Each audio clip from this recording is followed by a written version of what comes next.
почитувани пратеници, почитувана заменик на министерка,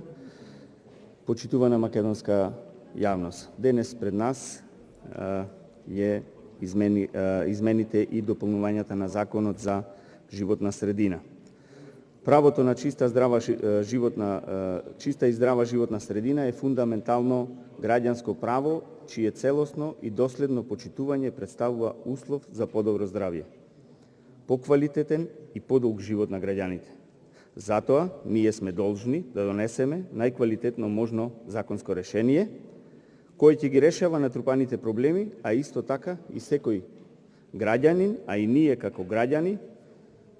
понатака сме подеднакво должни да ги штитиме, чуваме и унапредуваме природниот екосистем. Во измените на овој закон, што ни е денес на дневен ред, се предвидува, како што кажа и заменик министерката, одредби со кои се дефинираат контаминирани подрачја, како и воспоставување на правен основ за донесување на методологија за идентификување на контаминирани подрачја, односно воспоставување на одредби со кои се уредува постапувањето со контаминираните подрачја, усогласување на статусот на експертите за оцена на влијанието на проектот врз животната средина и експерт за стратегиска оцена на животната средина, усогласување на статусот на експертите за оцена на влијанието на проектот врз животната средина и експерт за стратегиска оцена на животната средина, до уредување на практичниот дел од испитот за постапување со средства за ладење и производи кои содржат средства за ладење, до уредување на делот за финансирање на животната средина и усогласување на прекршочната политика и одредбите за инспекцијскиот надзор со новите прописи од соодветната област. Јас повеќе ќе се задржам на првата точка, а тоа е одредба дефинирањето на контаминираните подрачја и носење на методологија за идентификација на истите, и ќе кажам дека е добро тоа што ќе се дефинираат и идентификуваат ваквите подрачја. Се воведуваат 4 нови члена со кои се определува постапување со контаминирано подрачје.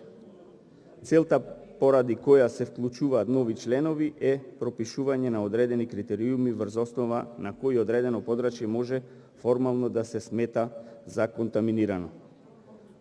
Со законот се воведува и правен основ за донесување на методологијата за идентификување на одредено подрачје за контаминирање. При идентификувањето на контаминираните подрачја задолжително се врши мерење на нивото на присуство на опасните супстанции. Видот и нивоата на присуство на опасните супстанции во животната средина за определување на подрачјето за контаминирано ги пропишува министерот за животна средина во согласност со министерот за земјоделство, шумарство и водостопанство и министерот за здравство. Бидејќи во измените на законот се е добро напишано околу идентификацијата и прогласувањето на одредено подрачје за контаминирано,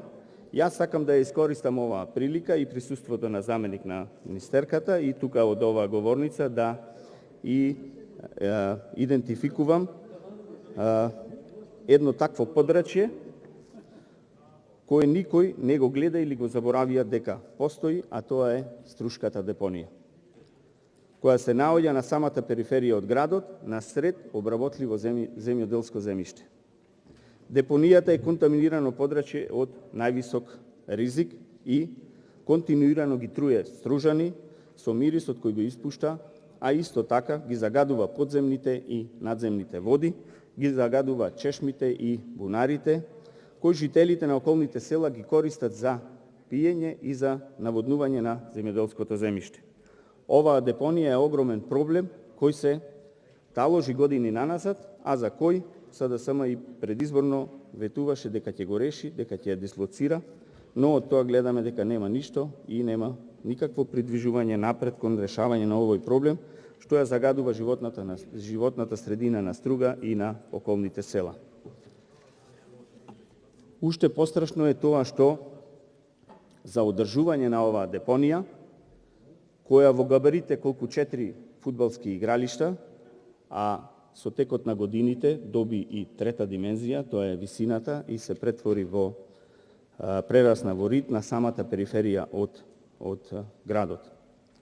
се трошат илјадници евра од општинската каса, односно за одржување на оваа депонија за 2018, 2019 и 2020 година се потрошени повеќе од 500.000 евра,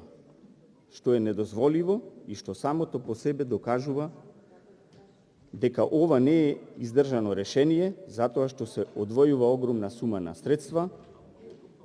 а проблемот останува нерешен и од година во година се продлабочува. Во измените на законот е предвидено дека за подрачјето утврдено како контаминирано се подготвува план за управување со контаминирано подрачје. Содржината на планот ќе биде утврдена со подзаконски акт кој го донесува министерот за животна средина и просторно планирање, па еве можност на министерот при носење на подзаконскиот акт да донесе план со кој ќе предвиди нејзина дислокација или конзервирање, со што ќе се реши овој проблем.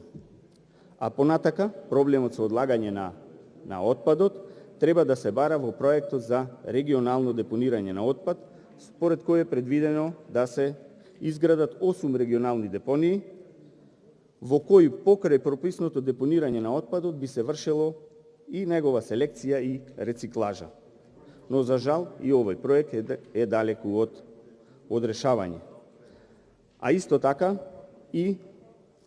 се издвојуваат минимални средства за кампањи за подигнување на еколошката свест на граѓаните. И затоа треба без одлагање да се пристапи кон реализација на проектот за регионално управување со отпадот, односно веднаш да се отпочне со изградба на регионалните депонии според сите еколошки стандарди, а исто така власта покрај обезбедувањето на поголеми финансиски средства да изготват и реализираат програми за подигнување на еколошката свест. Сакав да продискутирам и околу тоа дека се отстрануваат професорите, но професорката Гордана Силјановска-Давкова во својата реплика добро го образложи тој дел и јас само ќе дополнам дека професорите како научна фела пожелно е да бидат застапени во оваа проблематика, бидејќи знаеме дека средствата за ладење производи кои содржат средства за ладење се еден од главните причини за заселениот ефект на стаклена градина и глобалното затоплување. Ако сакаме да имаме експерти подковани да се справат со проблемите кои се предизвикани од овие средства, не треба да ги тргнеме настрана професорите кои се посветени долги години на оваа проблематика. Поради сето погоре спомнато, мислам дека во овие измени на Законот за животна средина треба да се опфатени повеќе аспекти од заштитата на животната средина и да се вклучи целокупната јавност. Затоа, исто како колегата Стојановски, и јас ќе ги повикам целокупната експертска и стручна јавност, а исто така и целокупниот невладин сектор кој се занимава со овие проблеми, да се вклучат во целиот процес и да достават до нас предлог на решение кој ние понатака ќе ги преточиме во амандмани, со што ќе го подобриме текстот на овој закон, затоа што да ја заштитиме животната средина е наша заедничка обврска. Бидејќи на нашите граѓани, на нашите деца, а и на нашите поколенија треба да им обезбедиме да живеат во здрава и чиста животна средина. Ви благодарам.